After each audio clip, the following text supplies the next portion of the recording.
जय हिंद दोस्तों। मैं दिनेश कुमार निराला आज फिर से रिफ्लेक्शन ऑफ लाइट का मिरर टॉपिक लेकर आया हूं। जी हां दोस्तों, ये रिफ्लेक्शन ऑफ लाइट का सबसे महत्वपूर्ण टॉपिक में से एक है। तो चलिए जानते हैं मिरर यानी दर्पण क्या है।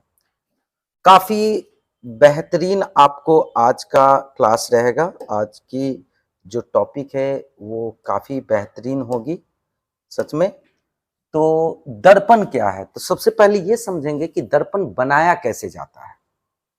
दर्पण बनाने के लिए हम एक कांच के पारदर्शी पदार्थ को ले लेते हैं, यानी एक कांच ले लेते हैं पारदर्शी पदार्थ के रूप में, और उसकी जब एक सतह को, कोई एक सरफेस को जब हम पेंट कर देंगे, कांच के किसी एक सतह को पेंट कलई या रंजित कर दिया जाता है, तो उससे जो प्राप्त होते हैं वो दर्पण कहलाता है मेरे दोस्तों। यानी कि पहले हम रेड कलर से जो लिए हैं वो कांच है, उसको मैंने येलो कलर से मैंने पेंट कर दिया, तो ये अब मिरर बन गया, दर्पण के रूप में प्राप्त हुआ। इसीलिए हम बोल सकते हैं कि वे पारदर्शी पदार्थ जिसकी एक सतह पेंट कलई या रंजित किया गया हो, वे पारदर्शी पदार्थ जिसकी एक सतह पेंट कलई या रंजित किया गया हो, उसे दर्पण कहा जाता है, उसे दर्पण कहते हैं, मिरर कहते हैं। अब आइए दोस्तों, तो इसके दो सतह हैं। एक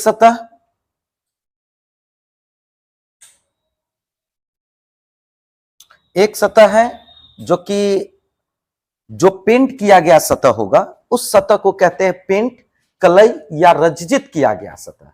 जिस सतह को हम पेंट करते हैं वो पेंट कलई या रंजित किया गया सतह कहलाता है, जबकि उसके जो अपोजिट सतह होते हैं वो अपोजिट सतह कहलाती है जो प्रकाश की किरणों को रिफ्लेक्ट कर देती है, परावर्तित कर देती है। जो किरण, आने वाली किरण जो है, जिसको आपतित किरण कहते हैं, ये परावर्तक सतह उस किरणों को परावर्तित कर देती है। यही कारण है कि दर्पण के इस सतह को परावर्तक सतह यानी रिफ्लेक्टिंग सरफेस कहा जाता है। परावर्तक सतह यानी रिफ्लेक्टिंग सरफेस कहते हैं। यानी कि मिरर के दो सतह हो गए। एक सतह वह जिसको पेंट किया गया है, कलई किया गया है यानी रंजित किया गया है, और दूसरा जो सतह प्रकाश की किरणों को परावर्तित करती है। तो जो परावर्तित करती है प्रकाश की किरणों को, उसको परावर्तक सतह कहते हैं, यानी रिफ्लेक्टिंग सरफेस कहा जाता है। चलिए इसी के साथ हम अब आप लोग को आगे लेकर आते हैं।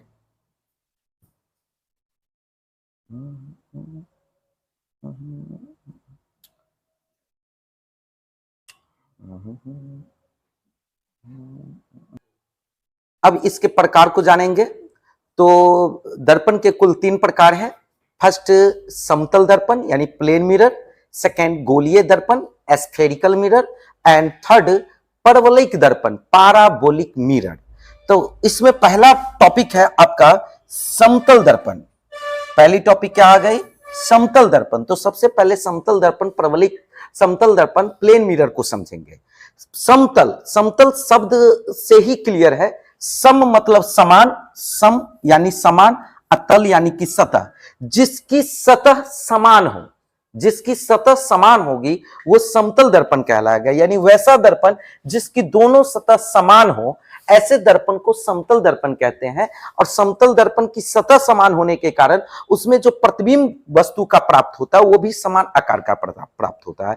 तो हम बोल सकते हैं कि वैसा दर्पण जिसकी दोनों सतह समान हो तथा जिसमें वस्तु का प्रतिबिंब समान आकार का प्राप्त होता हो, ऐसे दर्पण को समतल दर्पण यानी प्लेन मिरर कहते हैं। साथ ही साथ दोस्तों, आप यहां जो देख रहे हैं ये समतल दर्पण को ही आप लोग समझ रहे हैं, ठीक है। तो अब आइए हम इसी के साथ आपको और आगे की ओर गोलीय दर्पण की तरफ लेकर चलते हैं। गोलीय दर्पण क्या है? तो गोलीय दर्पण के लिए हमने क्या किया कि एक गोला लेंगे। सबसे पहले गोलीय दर्पण के लिए हम एक गोला लेंगे दोस्तों।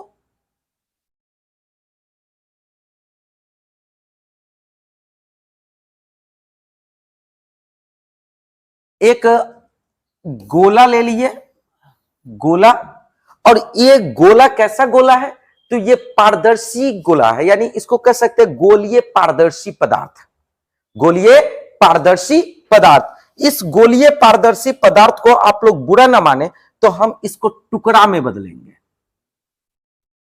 गोलीय पारदर्शी पदार्थ को एक टुकड़ा में बदल दिए, गोलीय पारदर्शी पदार्थ को एक टुकड़ा में बदल दिए, तो इसको अब क्या बोल सकते हैं? गोलीय पारदर्शी पदार्थ का टुकड़ा। गोलीय पारदर्शी पदार्थ का टुकड़ा। अब गोलीय पारदर्शी पदार्थ के टुकड़ा को क्या करेंगे? तो उसके एक सतह को पेंट कर देंगे। राइट साइड से पेंट करना शुरू करते हैं। शुभ हाथ है भैया, राइट साइड को हमेशा शुभ माना गया है, तो चलिए दाहिने हाथ से जो है कि इसको पेंट कर दिए। येलो कलर से आप लोग देख सकते हैं, है ना। तो गोलीय दर्पण को हमने पहले गोलीय पारदर्शी पदार्थ लिया, फिर उसका टुकड़ा किया और टुकड़े के एक सतह को पेंट कर दिया। फिर से बोल रहा हूं, क्या बोले?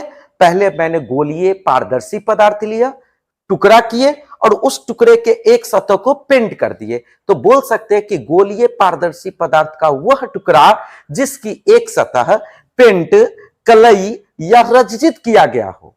पेंट, कलई या रंजित किया गया हो, ऐसे दर्पण को गोलीय दर्पण कहते हैं। स्फेरिकल मिरर कहा जाता है।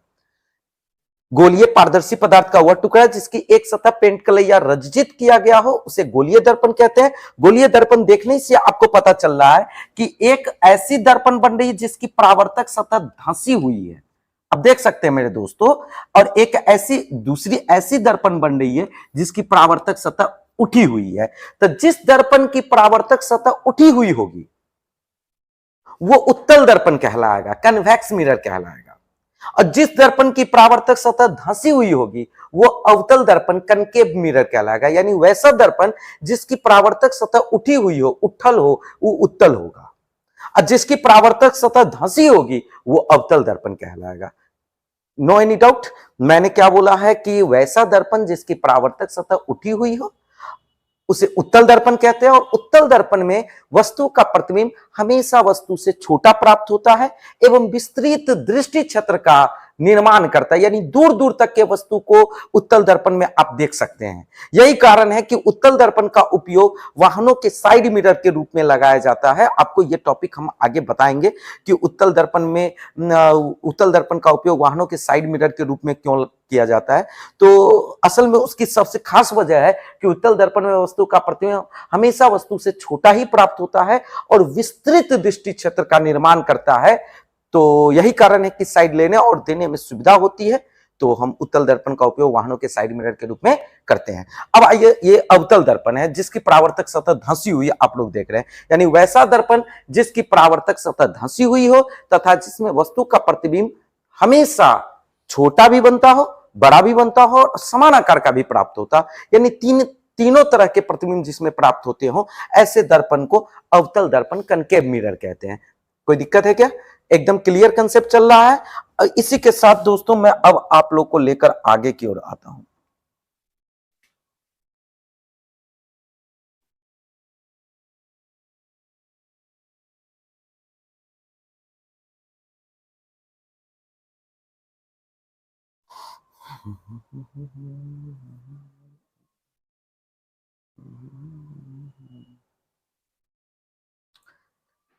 उत्तल दर्पण को एक बार फिर से एक झलक देख लीजिए।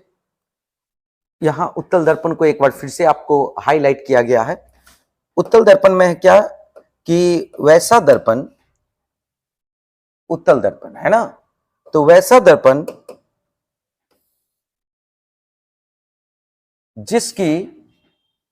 जिसकी परावर्तक सतह उठी हुई हो, वैसा दर्पण जिसकी परावर्तक सतह उठी हुई हो, परावर्तक सतह उठी हुई हो, ऐसे दर्पण को उत्तल दर्पण कहते हैं। उत्तल दर्पण के और भी कई खासियत है, आप लोग को और क्लियर कर रहे हैं भैया।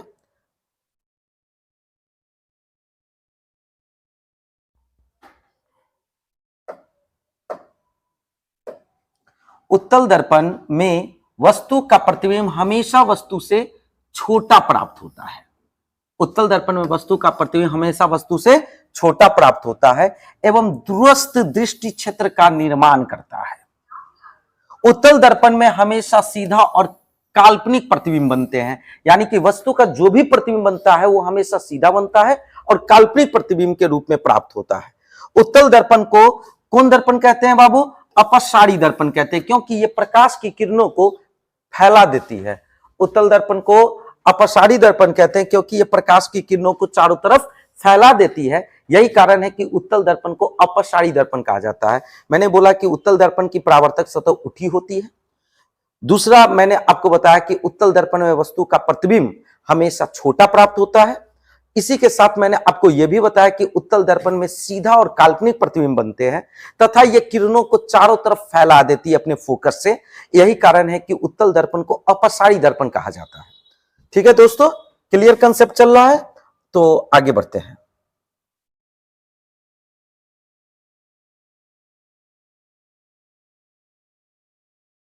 देखिए, उत्तल दर्पण जैसे दर्पण के परावर्तक सतह पे किरण आती है तो किरणों को फोकस से चारों तरफ फैला देती है। इसी गुण के कारण उत्तल दर्पण को अपसारी दर्पण कहा जाता है।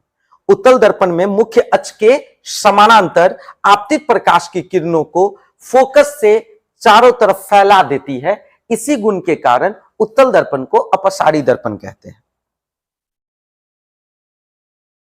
अब उत्तल दर्पण के उपयोग को समझिए, यह भी बहुत ही खास है। उत्तल दर्पण के उपयोग, उत्तल दर्पण का सबसे पहला और सबसे मुख्य उपयोग है कि इसका उपयोग वाहनों के उत्तल दर्पण का उपयोग वाहनों के साइड मिरर के रूप में किया जाता है। यानी कि कोई भी वाहन है, वो वाहन के जो दोनों तरफ बाहर से जो मिरर लगे होते हैं वो मिरर साइड मिरर कहलाता है। अब देखेंगे कि एक ड्राइवर के लिए ये मिरर काफी महत्वपूर्ण माना जाता है। आप ग्लास से तो बाहर की ओर आसानी से देख लेते हैं, लेकिन आपको पीछे अपने राइट साइड और अपने लेफ्ट साइड को जो है कि कंट्रोल में रखने के लिए, देखने के लिए आपको उसी मिरर का हेल्प लेना पड़ता है। यही कारण है कि उसके दोनों तरफ साइड में साइड मिरर के रूप में उत्तल दर्पण का उपयोग किया जाता है। ठीक है, क्योंकि अब सवाल एक क्वेश्चन ये बन जाएगा कि उत्तल दर्पण का उपयोग वाहनों के साइड मिरर के रूप में क्यों किया जाता है? तो चूंकि उत्तल दर्पण में किसी भी वस्तु का प्रतिबिंब वस्तु से छोटा बनता है, छोटा प्राप्त होता है एवं विस्तृत दृष्टि क्षेत्र का निर्माण करता है। विस्तृत मतलब विस्तार तक के दूरी को, दूर स्थित वस्तु को भी वो जो है कि प्रतिबिंब के रूप में प्राप्त कर लेता है। यही कारण है कि वाहनों को साइड देने और साइड लेने दोनों में ही सुविधा होती है, जिसके कारण उत्तल दर्पण का उपयोग वाहनों के साइड मिरर के रूप में किया जाता है। दूसरा क्या है कि इसी में वो क्लियर करके आपको दिया गया है। उसी के साथ आपको इसमें पढ़ना है कि एक और उपयोग है इसका कि पहाड़ों के घुमावदार मार्ग पे, आप लोग कभी पहाड़ पे घूमने का प्लान किए होंगे तो देखे होइएगा कि जहां पे पहाड़ का घुमावदार मार्ग होता है, यानी कि जहां पहाड़ पे टर्निंग पॉइंट होता है, टर्निंग पॉइंट घुमावदार रास्ता होता है, उस रास्ते पर एक स्टैंड में उत्तल दर्पण को लगाया जाता है ताकि ऊपर से जो वाहन नीचे की ओर आ रही है वो भी इस उत्तल दर्पण में देख के ये समझ ले कि नीचे से कौन सा वाहन जा रही है, और नीचे से जो वाहन ऊपर की ओर जा रही है इस उत्तल दर्पण की सहायता से वो ये देख लेता है कि ऊपर से कौन सी वाहन आ रही है, कितनी बड़ी है, कितना साइड देना है या कितना साइड लेना है। इस तरीके से पहाड़ों के घुमावदार मार्ग के इस पॉइंट पे भी उत्तल दर्पण का उपयोग किया जाता है। ठीक है, तो क्वेश्चन ये पूछ देगा कि पहाड़ों के घुमावदार मार्ग पे उत्तल दर्पण का उपयोग किया जाता है क्यों? तो चूंकि उत्तल दर्पण में वस्तु का प्रतिबिंब वस्तु से छोटा प्राप्त होता है एवं विस्तृत दृष्टि क्षेत्र का निर्माण करता है। सेम वही चीज जिससे पहाड़ों पे साइड लेने तथा देने में काफी सुविधा होती है। यही कारण है कि पहाड़ों के घुमावदार मार्ग पे उत्तल दर्पण का उपयोग किया जाता है। ठीक है, अब आइए दोस्तों, इसी के साथ आपका टॉपिक क्या है? इसी के साथ आपका टॉपिक है अवतल दर्पण। बहुत ही खास टॉपिक आज का चल रहा है, बहुत ही खास टॉपिक चल रहा है आज का, क्या कि अवतल दर्पण, कनकेव मिरर को समझेंगे। तो मैंने आपको बताया था अवतल दर्पण के लिए कि वैसा दर्पण जिसकी परावर्तक सतह धंसी हुई हो, वैसा दर्पण जिसकी परावर्तक सतह धंसी हुई हो तथा जिसमें वस्तु का प्रतिबिंब छोटा, बड़ा एवं समान आकार का तीनों प्राप्त होता हो, उसे अवतल दर्पण कहते हैं। वस्तु का प्रतिबिंब छोटा, बड़ा एवं समान आकार का तीनों प्राप्त होता हो उसे अवतल दर्पण कहते हैं। अवतल दर्पण के कई उपयोग हैं, आपको मैं एक एक करके सारे उपयोग पर चर्चा करूंगा। अवतल दर्पण के कई उपयोग हैं। सबसे पहला इसका गुण पर हम चर्चा करते हैं। इसमें वस्तु का प्रतिबिंब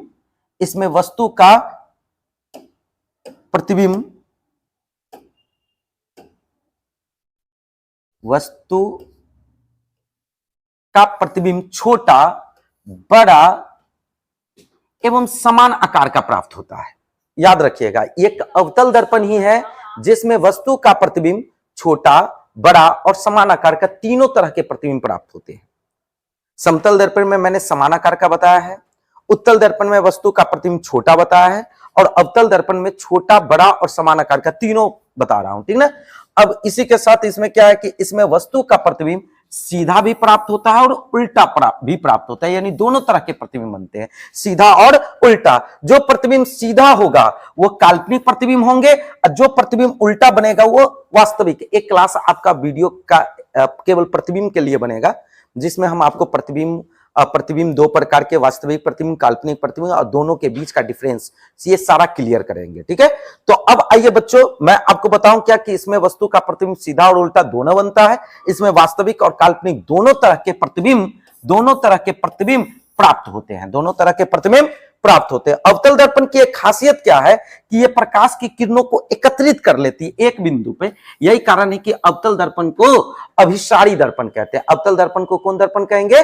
अभिसारी दर्पण। बहुत ही खास क्वेश्चन, बड़े बड़े बेहतरीन एग्जाम सब में आपको ये सारे क्वेश्चन पूछने को देखे गए हैं, बहुत सारे एग्जाम में पूछे जाते हैं, बोर्ड के एग्जाम में भी काफी इंपॉर्टेंट है ये सब, कि अवतल दर्पण को कौन सा दर्पण कहा जाता है, तो अभिसारी दर्पण। उत्तल दर्पण को कौन सा दर्पण कहते हैं, तो अपसारी दर्पण। देखिए, उत्तल दर्पण भी हम आपको पूरे उसके गुणों को, उसकी विशेषताओं पर चर्चा किए हैं, अवतल दर्पण के भी सारी विशेषताओं पर एक बार चर्चा कर लिए। तो अब दोनों के बीच का एक बार डिफरेंस को आप समझ लीजिए। What is the difference between the convex mirror and concave mirror? उत्तल दर्पण और अवतल दर्पण में अंतर आपको क्लियर कर रहा हूं, ध्यान दीजिएगा। वैसा दर्पण जिसकी परावर्तक, उत्तल दर्पण की परावर्तक सतह उठी होती है, जबकि अवतल दर्पण की परावर्तक सतह धंसी होती है। उत्तल दर्पण में वस्तु का प्रतिबिंब केवल छोटा प्राप्त होता है, जबकि अवतल दर्पण में वस्तु का प्रतिबिंब छोटा, बड़ा एवं समान आकार का तीनों प्राप्त होता है। उत्तल दर्पण में केवल सीधा प्रतिबिंब बनते हैं और अवतल दर्पण में सीधा और उल्टा दोनों प्रतिबिंब बनता है। उत्तल दर्पण को में केवल काल्पनिक प्रतिबिंब सीधा बनता है, तो ये काल्पनिक प्रतिबिंब होगा, जबकि अवतल दर्पण में वास्तविक और काल्पनिक दोनों प्रतिबिंब प्राप्त होते हैं।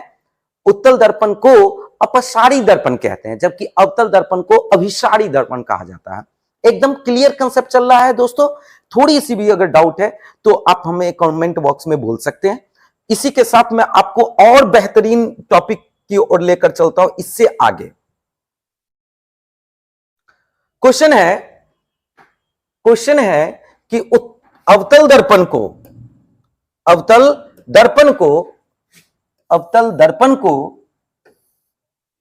अभिसारी दर्पण कहते हैं। अवतल दर्पण को कौन दर्पण? अभिसारी दर्पण कहते हैं। क्यों? तो चूंकि अवतल दर्पण में मुख्य अक्ष के समानांतर आपतित प्रकाश की किरणों को फोकस पे एकत्रित कर लेती है। अवतल दर्पण में मुख्य अक्ष के समानांतर आपतित प्रकाश की किरणों को फोकस पे एकत्रित कर लेती है। इसी गुण के कारण अवतल दर्पण को अभिसारी दर्पण कहते हैं। ठीक है।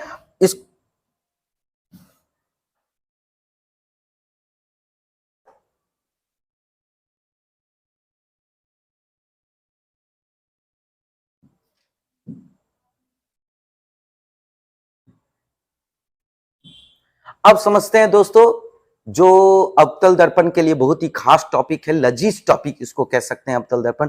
इससे रिलेटेड बोर्ड के भी एग्जाम में काफी क्वेश्चन आते हैं। यूज ऑफ कनकेव मिरर, अवतल दर्पण के उपयोग से रिलेटेड क्वेश्चन आपके बिहार बोर्ड के एग्जाम से लेकर CBSE, Jharkhand board, UP board, इस सारे बोर्डों के लिए काफी महत्वपूर्ण टॉपिक है ये।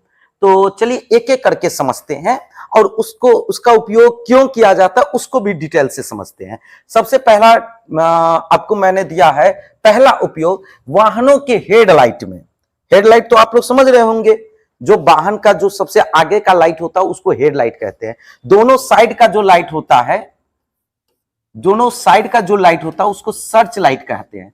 और टॉर्च का जो लाइट होता है उसको टॉर्च के परावर्तक सतह के रूप में, परावर्तक सतह के रूप में कटोरा एक लगा रहता है, कटोरी टाइप से, है ना, जो चमकीला परत रहती है, जिसकी चमकीली परत धंसी हुई रहती है, वो है टॉर्च का परावर्तक सतह। ये टॉर्च के परावर्तक सतह के रूप में अवतल दर्पण का उपयोग किया जाता है। मैंने आपको बताया कि अवतल दर्पण का उपयोग वाहनों के हेडलाइट, सर्च लाइट तथा टॉर्च के परावर्तक सतह के रूप में, टॉर्च के परावर्तक सतह के रूप में। अब सवाल ये उठता है कि इसके रूप में क्यों किया जाता है?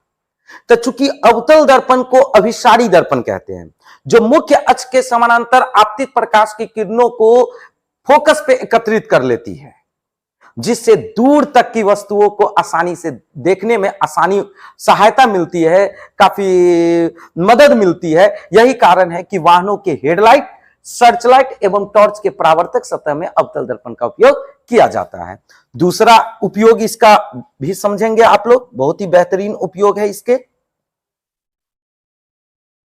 दूरबीन में आप दोस्तों यहां देख सकते हैं, दूरबीन में,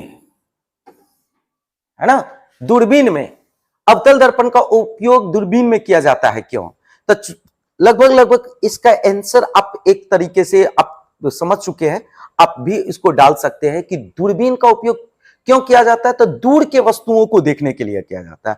तो जब दूर की किरणों को हम एक बिंदु पे एकत्रित करेंगे तभी हम दूर के वस्तुओं को देख सकते हैं। इसीलिए मैंने आपको बोला है कि अवतल दर्पण को अभिसारी दर्पण कहते हैं, जो दूर स्थित वस्तुओं से प्रकाश की किरणों को एकत्रित कर लेती है, यानी कि दूर दूर के प्रकाश की किरणों को फोकस पे एकत्रित कर लेती है, जिससे दूर दूर स्थित वस्तुओं को देखने में काफी सुविधा मिलता है।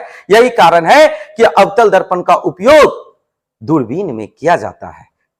एकदम कंसेप्ट क्लियर है दोस्तों? मैंने क्या बोला है एक बार रिपीट कर रहा हूं कि अवतल दर्पण का उपयोग चूंकि दूरबीन में किया जाता है, क्योंकि अवतल दर्पण को अभिसारी दर्पण कहते हैं, जो दूर स्थित प्रकाश की किरणों को आसानी से देखने में काफी सुविधा मिलती है, जिससे दूर दूर के वस्तुओं को आप आसानी से देख लेते हैं। यही कारण है कि अवतल दर्पण में दूरबीन का उपयोग, दूरबीन में अवतल दर्पण का उपयोग किया जाता है। साथ ही साथ अब आगे की ओर बढ़ते हैं।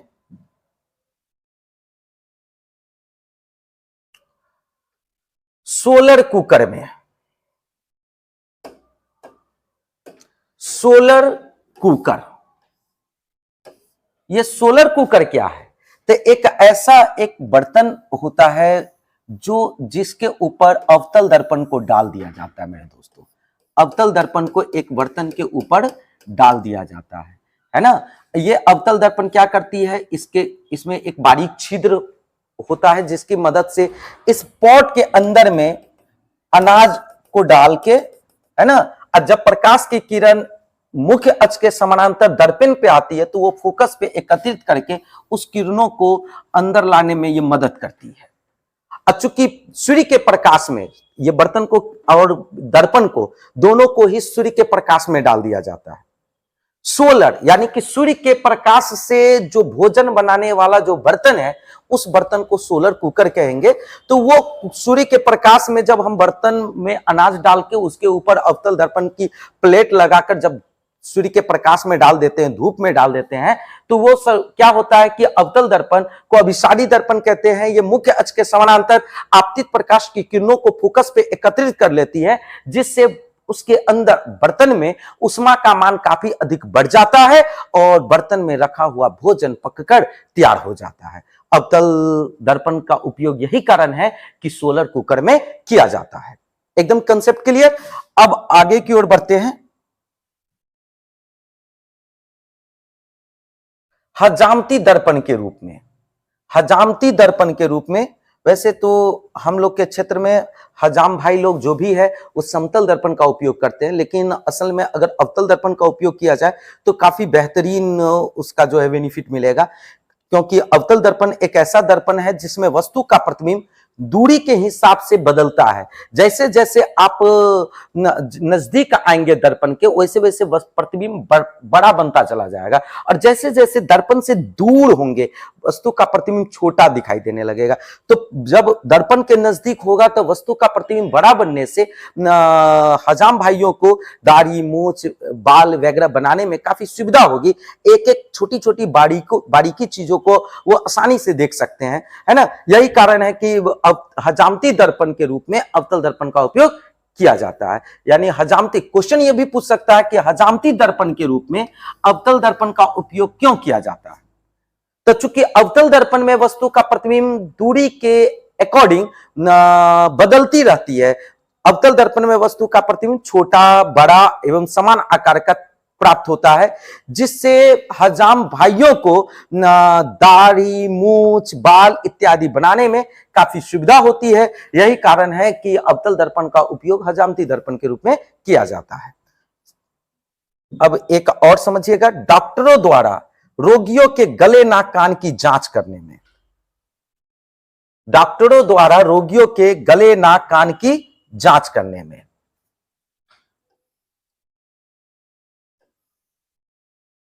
डॉक्टरों द्वारा रोगियों के गले, नाक, कान की जांच करने में।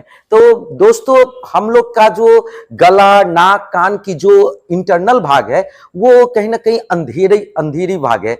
अगर अंदर में कोई जख्म आ गया या कोई किसी भी तरह का प्रॉब्लम है तो उसको आपको देखने के लिए बहुत ही मुश्किलों का सामना करना पड़ सकता है। जब आप डॉक्टर के पास जाते हैं तो उनके पास अवतल दर्पण उसके कैप में लगी होती है, जो प्रकाश की किरणों को उस कैप के माध्यम से गला के भीतर या नाक के भीतर या कान के भीतर, जहां भी रोगियों को प्रॉब्लम रहता है उसके भीतर प्रकाश की किरणों को ले जाकर और उसके अंदर देखते हैं कि वो आखिर प्रॉब्लम क्या है, और जिस तरह का प्रॉब्लम रहता है उसका सोल्यूशन वो करते हैं, उसके बाद ही वो सही इलाज कर पाते हैं। हालांकि आजकल के जो डॉक्टर है वो काफी टेक्नोलॉजी के माध्यम से ये चेक करते हैं, कैमरा को ही अंदर ले जाते हैं और कैमरा के माध्यम से ही अंदर की जो भी फिगर है उसको बना लेते हैं। लेकिन अवतल दर्पण के माध्यम से भी वो देख सकते हैं। क्यों भाई? क्योंकि अवतल दर्पण को अभिसारी दर्पण कहते हैं, जो प्रकाश की किरणों को एकत्रित करके गला, नाक, कान के भीतर ले जाने में काफी सुविधा होती है, जिससे गला, नाक, कान के भीतर की में उत्पन्न होने वाली समस्याओं को आसानी से देख लेती है। यही कारण है कि डॉक्टरों द्वारा रोगियों के गले, नाक, कान की जांच करने में अवतल दर्पण का उपयोग किया जाता है। ठीक है दोस्तों, तो चलिए आज के क्लास में हमने आपको बताया है दर्पण। दर्पण में हमने आपको बताया है मुख्य दो दर्पण को लेकर, एक दर्पण क्या है, फिर मैंने बताया है कि समतल दर्पण क्या है। समतल दर्पण के साथ मैंने आपको गोलीय दर्पण के बारे में विस्तार से बताया है। गोलीय दर्पण के दोनों प्रकार, उत्तल दर्पण, अवतल दर्पण, उत्तल दर्पण की विशेषता, अवतल दर्पण की विशेषता, दोनों के बीच का डिफरेंस तथा उसके उपयोग और उपयोग से बनने वाले तमाम क्वेश्चन का एक संग्रह हमने आपको दे दिया है। शॉर्टली आपको मैं परवलयिक दर्पण के बारे में भी बता देता हूं। परवलयिक दर्पण समतल, एक परवल के आकार का यानी कि बेलना के आकार का दर्पण को परवलयिक दर्पण कहते हैं। यानी कि परवलयिक दर्पण कहते हैं, जो परवलयिक दर्पण को ही बेलनाकार दर्पण कहा जाता है। परवलयिक दर्पण को ही बेलनाकार दर्पण कहा जाता है। इसे पैराबोलिक मिरर कहते हैं। इसका जो है ना वाई एक्सिस वो समतल दर्पण की तरह होता है तथा एक्स एक्सिस उत्तल दर्पण की तरह होता है। इसमें दो दो दर्पण का ये समायोजन है। ये वर्टिकल वो प्लेन मिरर का काम करता है, जबकि हॉरिजॉन्टल ये कन्वेक्स मिरर का काम करता है। तो हम बोल सकते हैं कि परवलयिक दर्पण समतल दर्पण और उत्तल दर्पण का समायोजन है। समतल दर्पण और उत्तल दर्पण का समायोजन है, जिसमें वस्तु की लंबाई समान होती है क्योंकि वो समतल दर्पण के सामने आता है, जबकि उसकी चौड़ाई उत्तल दर्पण के सामने आने के कारण वो पतली हो जाती है, छोटी हो जाती है, जिसके कारण परवलयिक दर्पण में वस्तु का प्रतिबिंब समान आकार का एवं पतला दिखाई देता है। वस्तु का प्रतिबिंब समान आकार का एवं पतला दिखाई देता है। तो मैंने आज आपको उत्तल अवतल के साथ साथ परवलयिक दर्पण का भी पूरी एक संग्रह एक वीडियो के माध्यम से हम आपको दे दिए हैं। आप लोग अगर इसको बारीकी से समझेंगे, सुनेंगे, तो मुझे लगता है कि आपका ये मिरर से रिलेटेड जो टॉपिक है, थ्योरी है, वो आपका कंप्लीट हो जाएगा। मैं ऐसे ही आपको इससे आगे की टॉपिक मिरर का मैं आपको दूंगा। इसके लिए आप हमसे बने रहिए। अगर मेरी वीडियो आपको अच्छी लगी हो तो लाइक जरूर कीजिएगा, कमेंट करना ना भूलें।